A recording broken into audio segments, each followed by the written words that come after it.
warahmatullahi wabarakatuh. Alhamdulillahi rabbil alamin. Wal aqibatu lil muttaqin. Wala udwana illa 'alal zalimin. Wassalatu wassalamu ala Rasulillah wa ala alihi wa sahbihi ajma'in. Asyhadu an la ilaha illallah wahdahu la syarika lah. Lahul mulku wa lahul hamdu yuhyi wa yumit wa huwa ala kulli syai'in qadir. Wa asyhadu anna Muhammadan abduhu wa rasuluh sallallahu alaihi wasallam, amma ba'd. Pemirsa TV-mu dimanapun Anda berada, pertama-tama sekali kita kembali mengucapkan puji syukur kehadirat Allah Subhanahu wa taala. Allah Subhanahu wa taala begitu banyak memberikan karunia dan nikmatnya buat kita semuanya. Maka oleh karenanya pantaslah kita mensyukuri nikmat Allah Subhanahu wa taala, karena begitu banyak nikmat Allah. Seandainya kita diperintahkan untuk menghitung nikmat Allah, pastilah kita tidak akan pernah mampu untuk menghitungnya. Sebagaimana firman Allah katakan dalam Al-Quran, wa in ta'uddu ni'matallah la tuhsuha. Jikalau kalian ingin menghitung nikmatku, kata Allah, pasti tidak akan pernah terhitung oleh kita akan jumlahnya. Maka oleh sebab itu, salah satu cara kita untuk membuktikan bahwa kita bersyukur atas nikmat Allah Subhanahu wa taala itu, marilah kita sama-sama menggunakan nikmat tersebut kepada jalan-jalan yang diridhoi oleh Allah Subhanahu wa taala.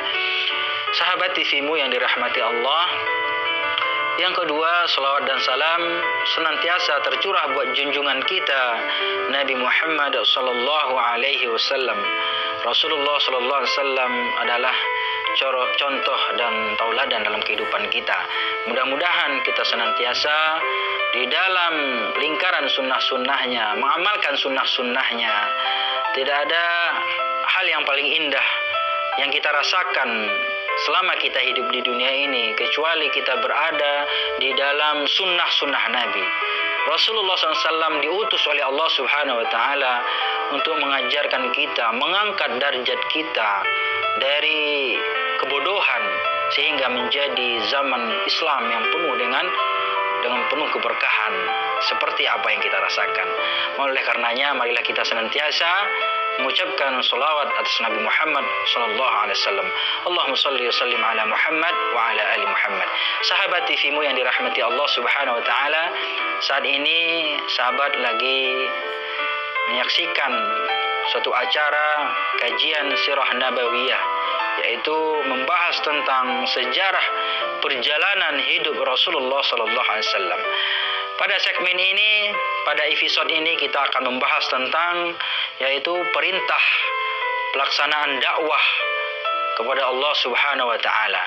Jadi perintah dakwah yang diberikan oleh Allah Subhanahu wa taala kepada Rasulullah. Dakwah ini adalah merupakan salah satu kewajiban bagi setiap para nabi dan rasul. Bahkan setiap nabi dan rasul sebelum Nabi Muhammad sallallahu alaihi wasallam, mereka itu semuanya adalah berdakwah. Dakwah artinya mengajak umat, mengajak manusia untuk beriman kepada Allah Subhanahu wa taala. Semua ajaran nabi, semua ajaran rasul adalah mengajak kepada beriman, bertauhidkan Allah Subhanahu wa taala, dan juga mengajak beriman kepada Nabi Muhammad sallallahu alaihi wasallam. Sahabat TV-mu yang dirahmati Allah, Nabi mendapatkan berbagai macam perintah dari Allah Subhanahu wa taala sebagaimana dalam Al-Qur'an, dan ini juga pernah kami sampaikan pada episode yang berlalu bahwa Allah Subhanahu wa taala memberikan suatu perintah agar Nabi Muhammad sallallahu alaihi wasallam mulai berdakwah, ditandai dengan wahyu datangnya dari Allah Subhanahu wa taala. A'udzubillahi minasyaitonir rajim. Ya ayyuhal muddathir kum fa'anzir wa rabbaka fakabbir wa thiyabaka fatahhir war rujza fahjur wa la tamnun tastakthir wa li rabbika fasbir. Allah Subhanahu wa taala katakan dalam Al-Qur'an, hai orang yang berselimut, bangunlah lalu berikan peringatan. Berikan peringatan kepada siapa? Ya, kepada umat, kepada masyarakat. Dan Tuhanmu agungkanlah, dan pakaianmu bersihkanlah, dan perbuatan dosa tinggalkanlah, dan janganlah kamu memberi dengan maksud memperoleh balasan yang lebih banyak. Dan untuk memenuhi perintah Tuhanmu, maka bersabarlah. Dalam ayat ini sangat jelas bahwa Rasulullah SAW sudah mulai diperintahkan oleh Allah Subhanahu wa taala untuk melaksanakan dakwah kepada Allah. Dakwah kepada Allah Subhanahu wa taala, agar kita senantiasa mengingat pesan Allah Subhanahu wa taala terhadap Nabi Muhammad SAW. Dan ayat ini juga diperuntukkan bagi kita, siapa saja kita umat Islam, bahwa kita tidak boleh berdiam diri. Kita diberikan kewajiban, kita memiliki kewajiban untuk mengajak manusia kepada kebaikan, sebagaimana Muhammadiyah, yaitu berdakwah amar ma'ruf nahi mungkar, mengajak manusia kepada kebaikan dan mencegah manusia daripada kemungkaran. Dan ini harus kita lakukan dengan penuh kesabaran karena Allah Subhanahu wa taala. Karena banyak di antara manusia, di antara umat Islam, di antara mereka tidak bisa bersabar di dalam dakwah mengajak manusia ke jalan Allah Subhanahu wa taala.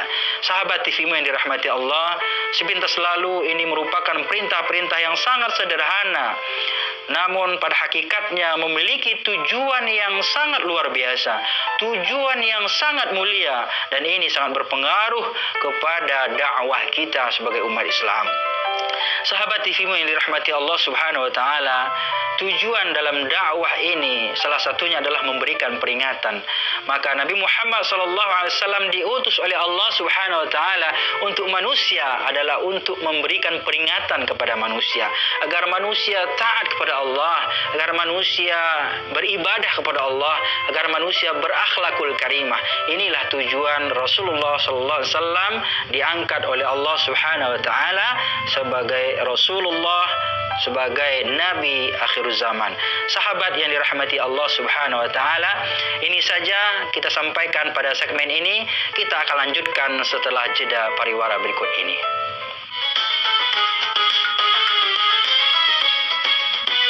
Dan di rumah aja bersama TVmu. TVmu, TV Muslim terbesar di Indonesia. Cerdas mencerahkan.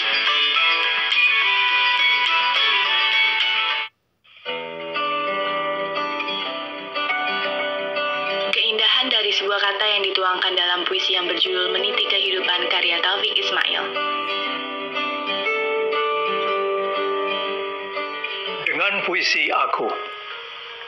Dengan puisi aku bernyanyi sampai senja umurku nanti. Segera miliki dan dapatkan dengan harga spesial hanya Rp500.000 untuk satu set CD edisi 1 sampai dengan 8.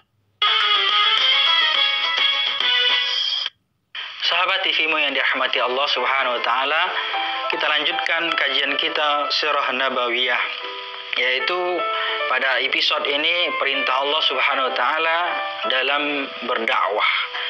Rasulullah SAW berdakwah. Beberapa hal tujuan dakwah yang diperintahkan oleh Allah Subhanahu wa taala terhadap Nabi kita Muhammad sallallahu alaihi wasallam, ada beberapa hal yang perlu kita ingat. Yang pertama adalah bahwasanya tujuan dakwah yang diperintahkan oleh Allah Subhanahu wa taala adalah untuk memberikan peringatan kepada manusia, agar siapapun yang menyalahi keridhaan Allah Subhanahu wa taala di dunia ini diberikan peringatan tentang akibat yang pedih di akhirat kelak nanti, dan pasti akan mendatangkan kegelisahan dan ketakutan di dalam hati. Sahabat yang berbahagia, siapapun yang berdakwah, yang mengikuti jejak Rasulullah SAW dalam dakwah ini, maka hendaklah kita memberikan peringatan, memberikan kabar bagi siapa saja orang-orang yang menyalahi perintah-perintah Allah Subhanahu wa taala. Yang kedua adalah tujuan yaitu dakwah adalah mengagungkan Rabb-nya, mengagungkan Allah Subhanahu wa taala, agar siapapun yang menyombongkan diri di dunia ini tidak dibiarkan begitu saja, melainkan kekuatannya akan dipunahkan dan keadaannya akan dibalik total, sehingga tidak ada kebesaran yang tersisa di jagat raya ini kecuali hanya kebesaran Allah Subhanahu wa taala. Jadi dakwah adalah mengagungkan Allah. Kita mengajak manusia untuk mengagungkan Allah, membesarkan Allah. Tidak ada yang besar di dunia ini, tidak ada yang mulia, yang agung di dunia ini kecuali hanya Allah Subhanahu wa taala. Jadi kita diwajibkan, setelah Rasulullah SAW diperintahkan oleh Allah Subhanahu wa taala untuk berdakwah, tentu kita sebagai umatnya juga harus mengikuti jalan dakwahnya Rasulullah SAW untuk mengagungkan Allah Subhanahu wa taala sebagai Tuhan, Tuhan sebagai pencipta, Tuhan sebagai pemelihara, Tuhan sebagai pengatur, dan juga Tuhan sebagai penghidup atau menghidupkan, dan juga Tuhan sebagai yang mematikan makhluknya. Sahabat TV-mu yang dirahmati Allah. Yang ketiga, tujuan dalam dakwah adalah membersihkan ini sebagaimana dalam surah Al-Mudaththir tadi, bahwa tujuan membersihkan pakaian dan meninggalkan perbuatan dosa. Artinya apa? Hendaklah setiap kita menanggalkan pakaian-pakaian yang kita miliki, yang tentunya kita dapatkan dari sesuatu rezeki yang haram. Artinya apa? Kita harus bangkit. Kita harus bisa merubah diri kita. Kita harus bisa hijrah dari suatu perbuatan-perbuatan yang buruk, dan kita hendaklah meninggalkan perbuatan-perbuatan dosa. Dalam ayat yang tadi dikatakan bahwa pakaian kita fatahir, artinya apa? Kita harus bersuci, kita harus membersihkan diri kita. Bukan hanya pakaian kita saja, tapi juga membersihkan hati kita. Karena di dalam berdakwah kita harus bisa membersihkan batin kita, hati kita, bahkan segala harta dunia yang kita miliki harus terbebas dan bersih daripada hal-hal yang diharamkan oleh Allah Subhanahu wa taala. Agar kebersihan lahir batin harus kita jaga. Di dalam berdakwah kita mengajak manusia agar bisa membersihkan jiwa dari segala noda dan dosa, membersihkan dari kotoran-kotoran maksiat kita kepada Allah Subhanahu wa taala. Kemudian kita bisa menjadi manusia-manusia yang sempurna, insanun kamil, yaitu manusia-manusia yang sempurna, yang manusia itu dibersihkan oleh Allah Subhanahu wa taala. Qad aflaha man zakkaha. Sungguh beruntunglah, kata Allah Subhanahu wa taala, orang-orang yang selalu membersihkan jiwanya.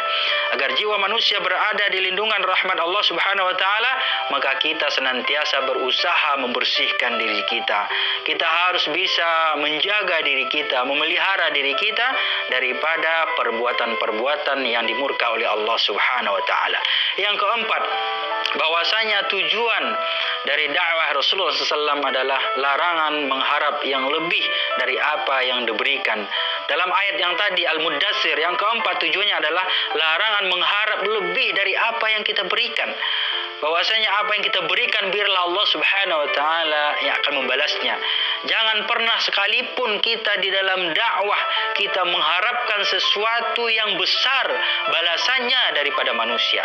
Jangan pernah kita mengharapkan sesuatu yang besar dari dunia ini, karena dunia ini hakikatnya bukanlah tempat kita tinggal, namun dunia ini adalah tempat kita meninggal. Sahabat TV-mu yang dirahmati Allah Subhanahu wa taala, maka oleh karenanya marilah kita melakukan sesuatu tanpa kita mengharapkan sesuatu yang lebih banyak lagi. Inilah tujuan dakwah. Yang kelima adalah dalam ayat yang tadi dikatakan Al-Mudaththir itu. Dalam ayat ini bahwasannya disyaratkan tentang gangguan, siksaan, ejekan dan olok-olokan. Maka oleh karena itu hendaklah setiap yang berdakwah mereka harus bisa bersabar. Bersabar atas dakwah, bersabar di dalam jalan dakwah, bersabar mengajak manusia kepada jalan Allah Subhanahu wa taala. Maka sahabat yang berbahagia, semua ayat yang berkaitan dengan apa-apa yang kami sampaikan tadi, ini adalah menuntut kita agar kita menjalankan perintah Allah Subhanahu wa taala, agar kita beriman kepada Allah Subhanahu wa taala. Dan ini adalah pesan buat seluruh manusia dimanapun Anda berada, bahwa Allah Subhanahu wa taala memberikan perintah kepada Nabi Muhammad sallallahu alaihi wasallam agar itu menjadi pelajaran bagi kita. Rasulullah akan menjadi nabi kita, harus kita ikuti dalam kehidupan kita. Sahabat TVmu yang dirahmati Allah Subhanahu wa taala, beberapa hal yang terkandung di dalam risalah Nabi Muhammad sallallahu alaihi wasallam. Yang pertama adalah hal yang sangat penting di dalam risalah ataupun dakwah Rasulullah SAW adalah tentang tauhidullah, yaitu mengesahkan Allah Subhanahu wa taala. Bagaimana seluruh manusia mentauhidkan Allah, meyakini Allah Subhanahu wa taala sebagai Tuhannya, sebagai Rabbnya. La ilaha illallah, tidak ada Tuhan selain Allah Subhanahu wa taala. Maka oleh karenanya yang pertama tujuan dalam dakwah itu adalah intinya mentauhidkan Allah. Yang kedua beriman kepada Allah. Yang ketiga membersihkan jiwa daripada perbuatan-perbuatan dosa dan juga menjauhkan diri daripada segala perbuatan-perbuatan yang mungkar. Sahabat TV yang dirahmati Allah, demikian pada segmen ini kita akan lanjutkan kajian sirah nabawiyah kita setelah jeda berikut ini.